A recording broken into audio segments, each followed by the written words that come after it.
ओम शांति। 3 अगस्त 2023। मीठे प्यारे बाबा के आज के मधुर महावाक्य। आज की मुरली के कुछ विशेष पॉइंट्स। आज बाबा हमें याद दिलाते कि हम बच्चों को अब देह भान छोड़ एक बाप की याद में रहना है और सबसे ममत्व मिटा देना है। अंतकाल में एक बाप ही याद रहे, उसके लिए और सबसे बुद्धि योग तोड़ निरंतर बाप की याद में रहने का पुरुषार्थ करना है। और यदि हमें अपने पुरुषार्थ में सफलता दिखाई न दे तो स्वयं से न तो दिल शिकस्त होना है और न ही अन्य आत्माओं से जो कि पुरुषार्थ में आगे बढ़ रही हैं उनसे ईर्ष्या करनी है, क्योंकि ऐसे दिल शिकस्त होने व ईर्ष्या करने वाले कभी प्रसन्न नहीं रह सकते। हमें सदा प्रसन्न रहने के लिए इन दोनों बातों से मुक्त रहना है और अपने स्वयं के पुरुषार्थ की तीव्रता को बढ़ाना है। राजाई में आने के लिए हम बच्चों को बाबा को अपना सारा कखपन दे एक बाप पर ही पूरा बलिहार जाना है। स्वार्थ के बिना सच्चे दिल से सेवा कर स्वच्छ आत्मा बनना है। तो चलिए सुनते हैं आज की बाबा की मीठी प्यारी मुरली। ओम शांति। बाबा कहते, मीठे बच्चे, याद की यात्रा में टाइम देते रहो तो विकर्म विनाश होते जाएंगे, सबसे ममत्व मिट जाएगा, बाप के गले का हार बन जाएंगे। प्रश्न, गॉड फादर द्वारा तुम बच्चे किन 2 शब्दों की पढ़ाई पढ़ते हो? उन 2 शब्दों में कौन सा राज समाया हुआ है? उत्तर, गॉड फादर तुम्हें इतना ही पढ़ाता कि हे आत्माएं, शरीर का भान छोड़ो और मुझे याद करो। ये 2 शब्दों की पढ़ाई इसीलिए पढ़ाई जाती है क्योंकि अब तुम्हें इस पुरानी दुनिया में पुरानी खाल नहीं लेनी है, तुम्हें नई दुनिया में जाना है। मैं तुम्हें साथ ले चलने आया हूँ, इसलिए देह सहित सब कुछ भूलते जाओ। गीत, तुम ही हो माता, पिता तुम ही हो। ओम शांति। बच्चे सालिग्राम जानते हैं कि कोई मनुष्य द्वारा हम शास्त्र नहीं सुनते हैं। इसको सत्संग नहीं कहा जाता है, पढ़ाई कहा जाता है। अगर मनुष्यों से पूछा जाए तो कहेंगे कि हम सत्संग में जाते हैं, वह कहेंगे कि हम कॉलेज में जाते हैं। यह तो जानते हो, सत्संग में साधु संत विद्वान आदि सुनाने वाले होंगे। स्कूल में भी मनुष्य टीचर प्रोफेसर आदि होंगे। यहाँ मनुष्य नहीं है, यह है बेहद का रूहानी बाप, जिसको कहा जाता है त्वमेव माताश्च पिता। ये महिमा देवताओं की भी नहीं, ब्रह्मा विष्णु शंकर की भी नहीं। ये महिमा है निराकार परम पिता परमात्मा की। अब बच्चे जानते हैं कि निराकार परम पिता परमात्मा ये शरीर धारण कर पाठ बजा रहे हैं।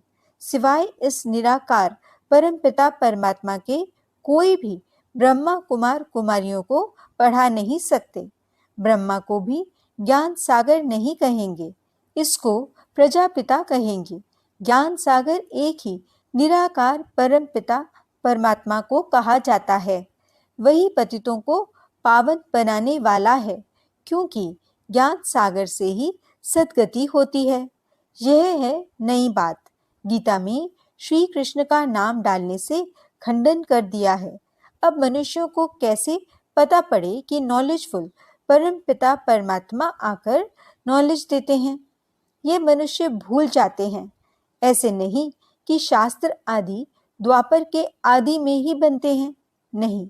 समझाया जाता है, पहले बाप का चित्र मंदिर आदि बनते हैं, जिससे भक्ति शुरू होती है। भक्ति भी बहुत समय परमात्मा की होनी चाहिए, क्योंकि ऊंचते ऊंच वह है। उनकी पूजा पहले शुरू होती है। पूजा लायक है ही एक शिव।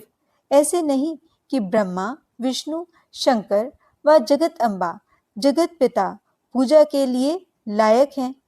इन सबको पूज्य बनाने वाला एक ही बाप है। उनकी भक्ति भी जरूर अधिक होगी। यह ब्रह्मा तो कुछ नहीं, इनमें परमपिता परमात्मा न आए तो इनकी पूजा क्या होगी। सबका सद्गति दाता एक ही बाप है। यह विचार सागर मंथन करना होता है। भक्ति कैसे शुरू होगी? शिव बाबा तो विचार सागर मंथन नहीं करते, बच्चों को विचार सागर मंथन करना है। सरस्वती जो ब्रह्मा की मुख वंशावली है, उनको भी विचार सागर मंथन करना है। ऊंचते ऊंच है एक, अगर वह न आए तो दुनिया को पतित से पावन कौन बनाए। सब मनुष्य मात्र पतित हैं। अब शिव बाबा न आए तो स्वर्ग का वर्षा कौन देवे। निश्चय बुद्धि नहीं है तो विजय माला में पिरो न सकें। सबूत बच्चे सदैव गले का हार बनते हैं, बाप भी खुश होते हैं। ये बच्चा बड़ा सपूत आज्ञाकारी है। बहुत माँ बाप होते हैं जिनके 12-14 बच्चे भी होते हैं, जिनमें कोई कपूत कोई सपूत भी होते हैं। पतित पावन बाप के सिवाय पतितों का उद्धार कोई कर नहीं सकते हैं। तुम जानते हो कि गंगा नदी पर भी गंगा का मंदिर है, तो समझाना चाहिए कि ये गंगा फिर कौन है। क्या ये कोई शक्ति है जिससे पतित से पावन बनते हैं व पानी से पावन बनते हैं। बाप कहते हैं कि गंगा पतित पावनी नहीं, सिवाय योग के कोई भी पावन बन नहीं सकते। इसलिए तुम्हें कोई गंगा स्नान नहीं करना है। योग का अर्थ है याद, बुद्धि का योग लगाना है। वे तो बहुत योग आसन आदि लगाते हैं, अनेक प्रकार के हठ योग करते हैं, उनको योग नहीं कहा जाता है। माताएं अबलाएं हठ योग को क्या जाने। मनुष्य स्कूल में पढ़ते हैं, उसमें धक्के खाने की कोई बात नहीं रहती है। कोई न कोई इम्तिहान पास करते हैं, जानते हैं ये इम्तिहान पास करके यह बनेंगे। यहाँ भी तुम जानते हो यह भी इम्तिहान है। गॉडफादर पढ़ाते हैं, वह है पतित पावन। तुम्हारी है गॉडफादरली स्टूडेंट लाइफ। बाप पतित से पावन कैसे बनाते हैं? कहते हैं, हे आत्माएं, इस शरीर का भान छोड़ो। इस पुराने शरीर को छोड़ना है। पहले पहले तुम्हारा शरीर गोरा था, अब आयरन एजेड हो गया है। अभी तुमको नई खाल तो यहाँ लेनी नहीं है, क्योंकि यहाँ तो 5 तत्व ही तमो प्रधान हैं। अभी मैं तुम बच्चों को अपने साथ ले जाऊंगा। कल्प पहले भी ले गया था। मैं कालों का काल हूँ, सबको वापस ले जाऊंगा, फिर तुमको अमरपुरी में भेज दूंगा। यह है मृत्यु लोक, छीछी दुनिया। इसलिए संगम युग को 100 वर्ष चाहिए, और तो हर एक युग 1250 साल का होता है।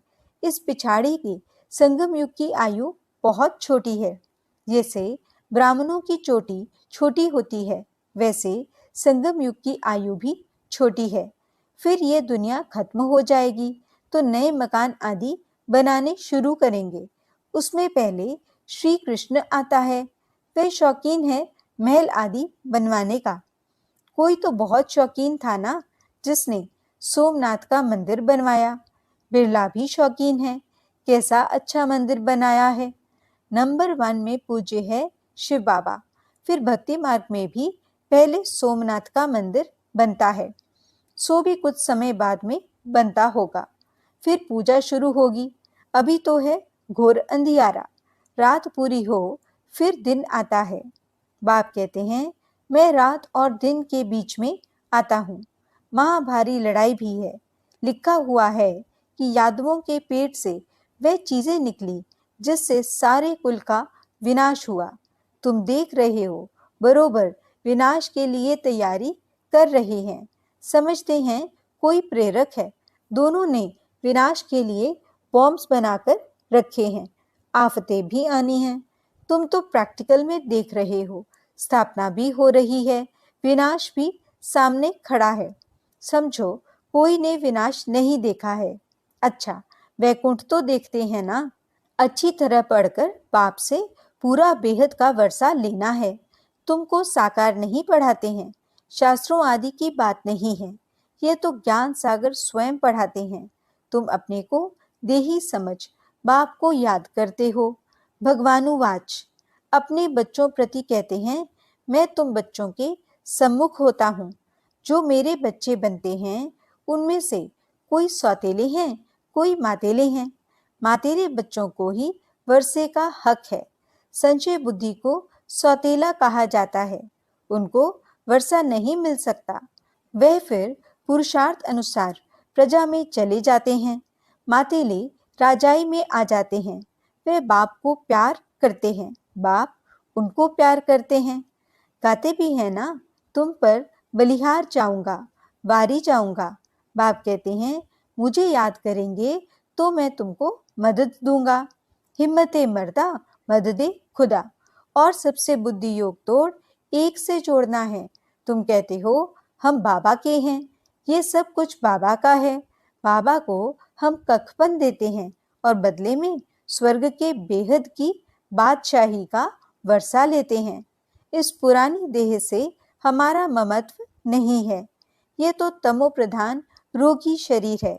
हमारे पास और क्या है?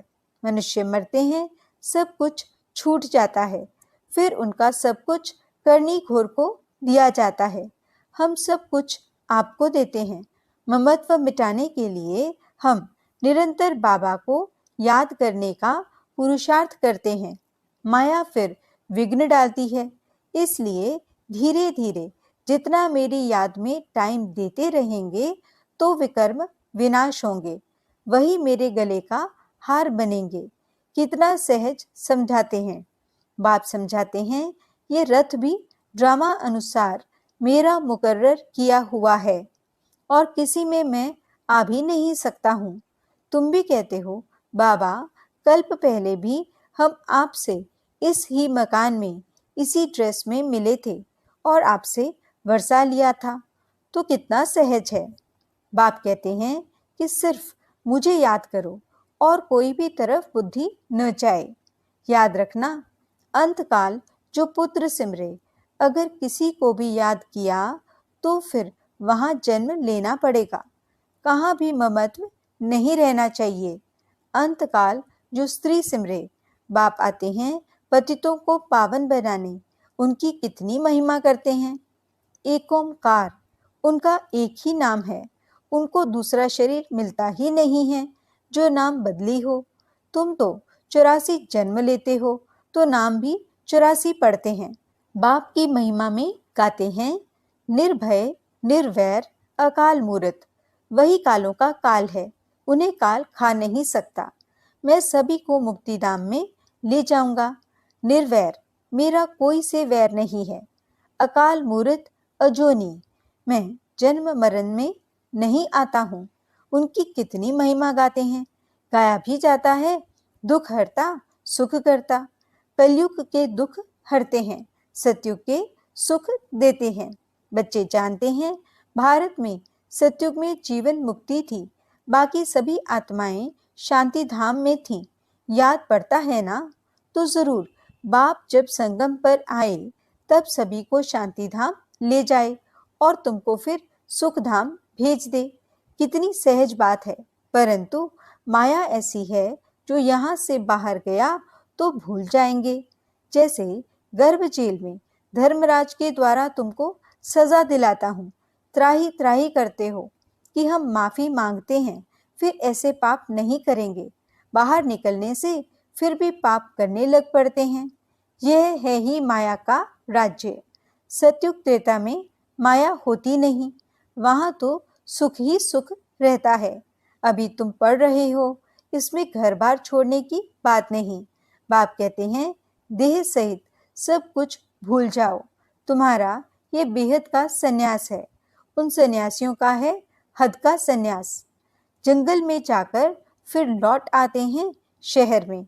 नाम कितने बड़े बड़े रखवाते हैं। बाप कहते हैं, मैं कितना सहज समझाता हूँ। बुढ़ियाएं कितनी हैं, कहती हैं हमको धारणा नहीं होती। अच्छा, ये तो जानती हो कि परमात्मा पढ़ाते हैं। वे कहते हैं सिर्फ मुझे याद करो, इसमें तो कोई तकलीफ नहीं है। अभी हमने 84 का चक्र पूरा किया है। यह हुआ स्वदर्शन चक्र। आत्मा को चक्र का दर्शन होता है, यहाँ ही निरोगी काया बनती है। चक्र को जानने से तुम ऊंच पद पाएंगे। इसलिए बाबा कहते हैं कि स्वदर्शन चक्रधारी बनो। कितना सहज समझाते हैं। सहज याद, सहज सृष्टि चक्र, कोई तकलीफ नहीं। यह है सच्ची कमाई। बाकी धन माल तो सब खत्म हो जाना है, सब छूट जाता है। सागर को उथल खानी है, नेचुरल कैलेमिटीज भी आनी है। भारत सचखंड था और कोई भी खंड नहीं था। भारत है शिव बाबा की जन्मभूमि, बड़े ते बड़ा तीर्थ है। भारत में ही सोमनाथ का मंदिर कितना अच्छा बना हुआ है। अभी तो ढेर के ढेर बनाते हैं। बाबा कहते हैं कि इस समय की शादी पूरी बर्बादी है। शिव बाबा से सगाई पूरी आबादी है। शिव बाबा साजन भी है, स्वर्ग में भेज देते हैं। तुम यहाँ आए हो, जानते हो, हम यहाँ बरोबर नर से नारायण, नारी से लक्ष्मी बनेंगे। ऐसे नहीं कि पुरुष जाकर पुरुष ही बनेंगे, बदलते रहते हैं। कोई चोला पुरुष का, कोई स्त्री का। फिर सतयुग से त्रेता कैसे बनता है, वह भी समझाया गया है। अभी तुम बच्चों को नॉलेजफुल गॉड फादर पढ़ाते हैं। मनुष्य तो फादर, टीचर, सतगुरु हो न सकें। फादर और टीचर हो सकते हैं, गुरु हो नहीं सकते हैं। सो भी वे जिस्मानी विद्या। ये बाबा तो एकदम स्वर्ग का मालिक बनाते हैं। कोई भी बात न समझो तो 1000 बार पूछो। अच्छा, मीठे मीठे सिकिलते बच्चों प्रति माता पिता बाप दादा का याद, प्यार और गुड मॉर्निंग। रूहानी बाप की रूहानी बच्चों को नमस्ते। हम रूहानी बच्चों की रूहानी बाप दादा को दिल व जान, सिक व प्रेम से नमस्ते, नमस्ते, नमस्ते जी। गुड मॉर्निंग बाबा। शुक्रिया बाबा। धारणा के लिए मुख्य सार। पहला पॉइंट, सपूत आज्ञाकारी बन विजय माला में पिरोना है। बाप को अपना कखपन दे, बलिहार हो, सबसे ममत्व मिटा देना है। दूसरा पॉइंट, अंत काल में एक बाप ही याद रहे, उसके लिए और सबसे बुद्धि योग तोड़ निरंतर बाप की याद में रहने का पुरुषार्थ करना है। वरदान, सर्व खजानों को स्वयं में समाकर दिल शिकस्तपन व ईर्ष्या से मुक्त रहने वाले सदा प्रसन्नचित भव।